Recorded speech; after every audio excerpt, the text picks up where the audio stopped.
Welcome to AV Insights and Advice 2023. How you doing, Rob? Great, Brian. How are you? We're back at it again. Wonderful. It's amazing how fast the years go by. What a great experience we've had in 2022 with all the different tips and advice we gave out. And hopefully some comments that came back here and there. Oh, yeah.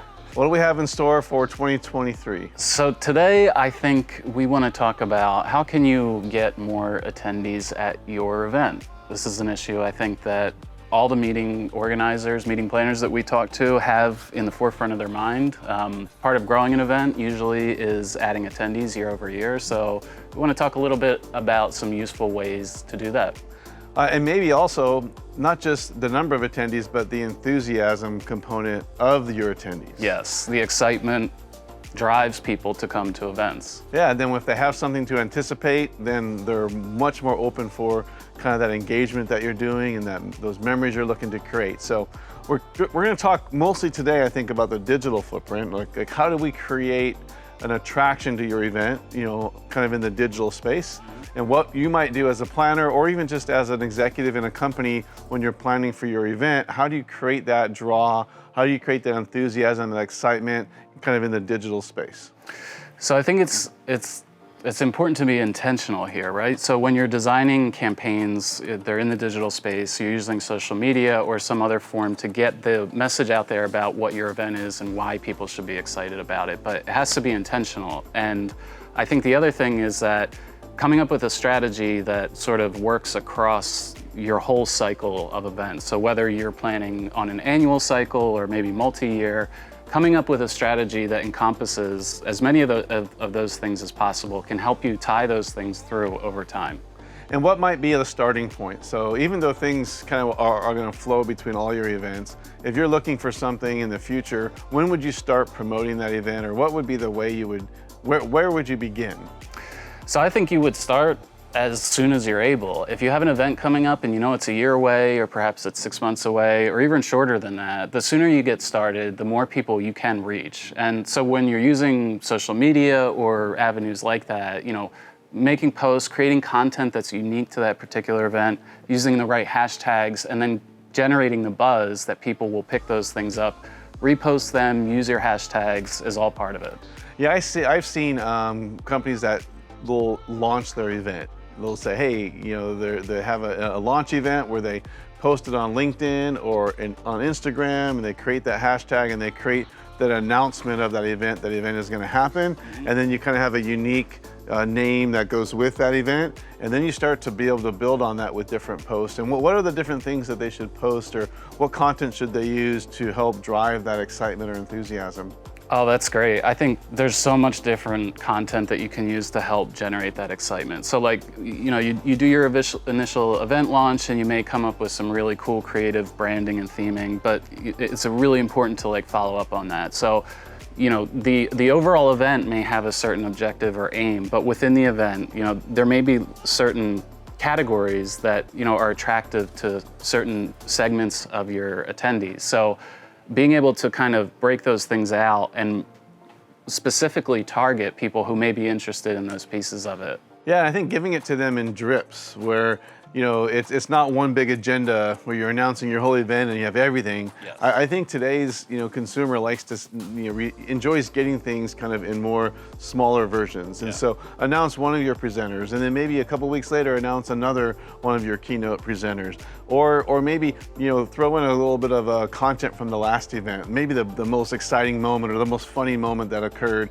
It doesn't have to be about the agenda or about exactly what the format of your future event is going to be. It can be something that happened that created excitement or enthusiasm or made people enjoy being there the last time. Show that, right, with digital content, with a little reel or a little clip or a little video, and then it allows you to keep your event in front of your audience throughout that planning phase that you have, which could be, as Rob said, it could be a couple months or it could be a year cycle, but really just continuing to give people information about your event and kind of drawing that enthusiasm over time so that they have this anticipation when they come to the event.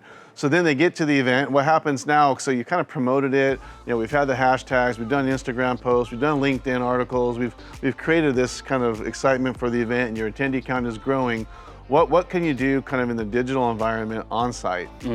So I think this is a great time to talk about the magic of user-generated content. So if I'm an attendee and I'm excited for your event and I show up on site and you give me a way to generate content and contribute to the event in that manner, that's really exciting for most people. So. It's fun too. Oh, it is. Right? Because I haven't looked for what you're going to say, and maybe I'll see that on the social media wall, or I'll see it on my feed, and I'll be like, oh, Rob said that. Yeah. Okay, I see him right down the hallway, you know? And I think the power of you see your colleague or your peer or someone who you respect is putting this content, and maybe it appears on a social media wall or on the general session while you're walking in, that user-generated content, but on site, afterwards, and before. If you create the excitement and you give people a reason to create this content, it's a great way to engage attendees.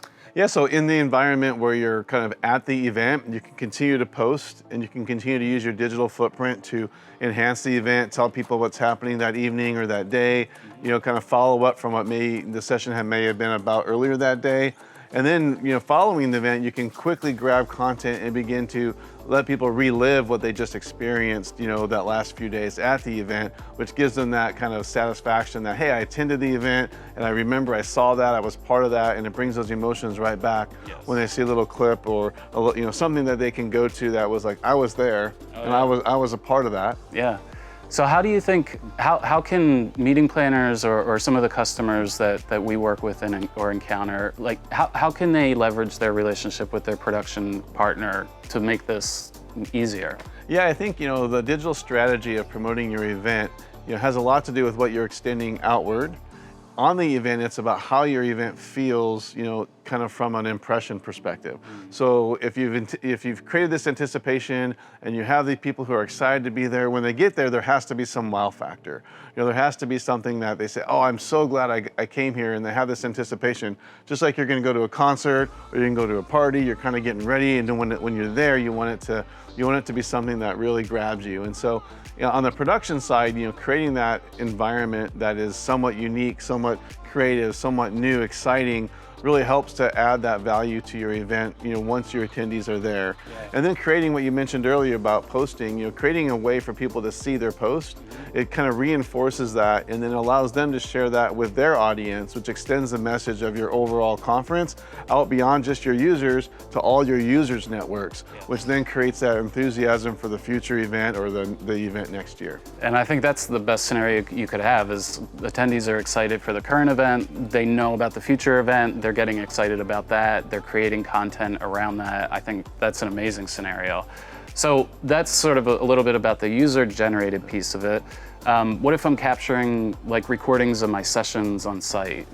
Yeah, so a lot of events are there for the content, right? We bring people together to share, to teach, to learn, and to motivate.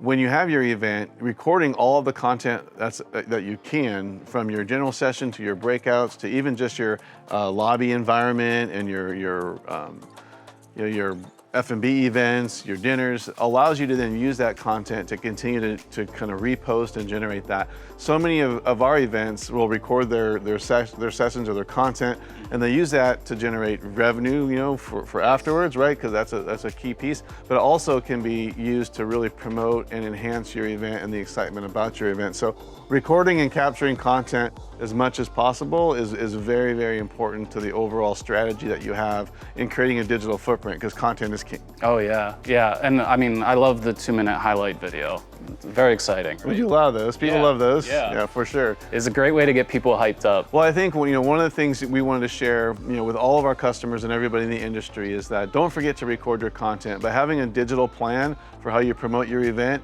both if you have paid attendees as well as if it's your own internal attendees in your company, you want to have people excited about coming to your event and then looking forward to that. It helps the overall value and the ROI of the money you're spending for that event. And there's a way to do that. And if you have any questions or any thoughts about that, Clarity is always here to help out. Looking forward to 2023, Brian. Let's make it happen. Yeah.